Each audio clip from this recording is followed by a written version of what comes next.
Hey, it's Lauren here.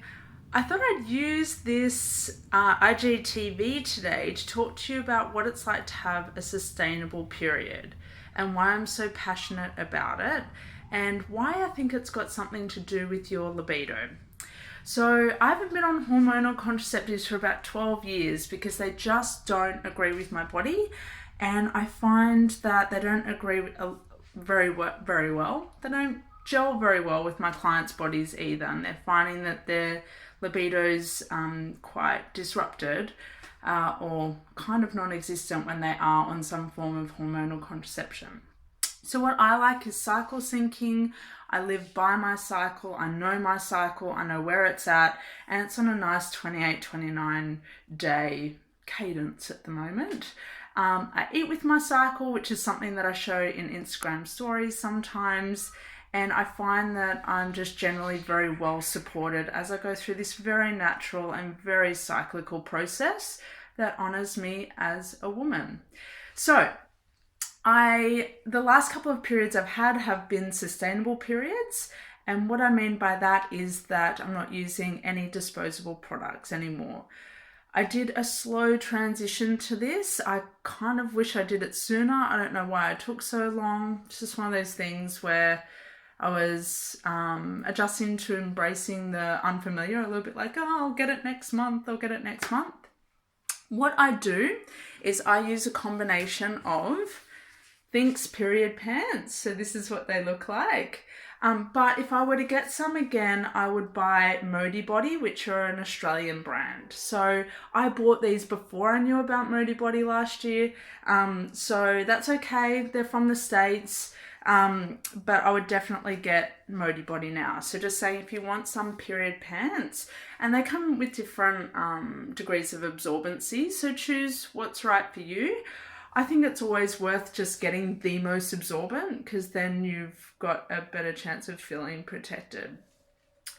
So on that note of free bleeding, I prefer it to tampons, mainly because I've had 2 vaginal deliveries and my vagina just doesn't want to have things inserted in it anymore unless it's purely for pleasure, like in sex, or unless I'm using a pessary to work out, which is something I need to support my pelvic floor, just with some of that low-level stress incontinence that I experience from my bladder when I'm doing high-impact workouts, which is usually when I'm ovulating.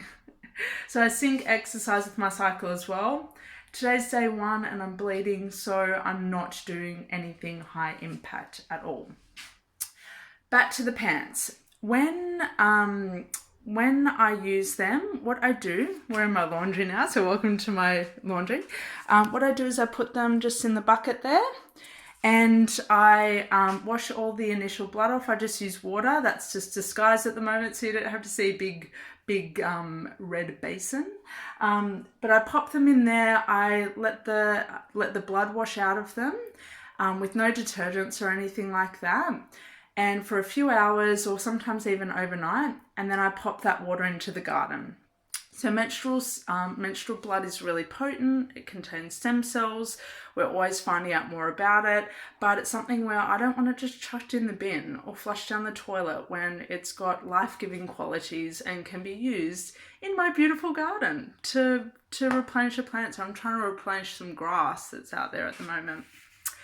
As well as the Thinks period pants, I also use, and I love these, I'm a massive fan, henna pads.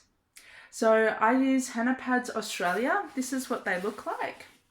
This is size ultra / overnight. And they are so absorbent, and I never worry about them leaking, whereas I do have experienced some leaks with the period pants. So I love these henna pads. So I've got a few of them on rotation, which I wear with the period pants. So and I do the same thing. I pop them in a bucket, I let the initial blood wash out of them, and then pop that blood and water on the garden. And it's just a really beautiful experience. It's really nice. Feels really natural, and it feels really gentle and really honoring as well. So I don't use any disposable products anymore. If I was traveling, I probably would. I haven't traveled since I've been doing a fully sustainable period, but I would use, my favorite in Australia is Tom Organic if I'm going to use any disposable sanitary napkins, and their pads are beautiful. They're so soft, they're so nice. So if you are need some disposables at some point, then grab some Tom Organic if you're in Australia.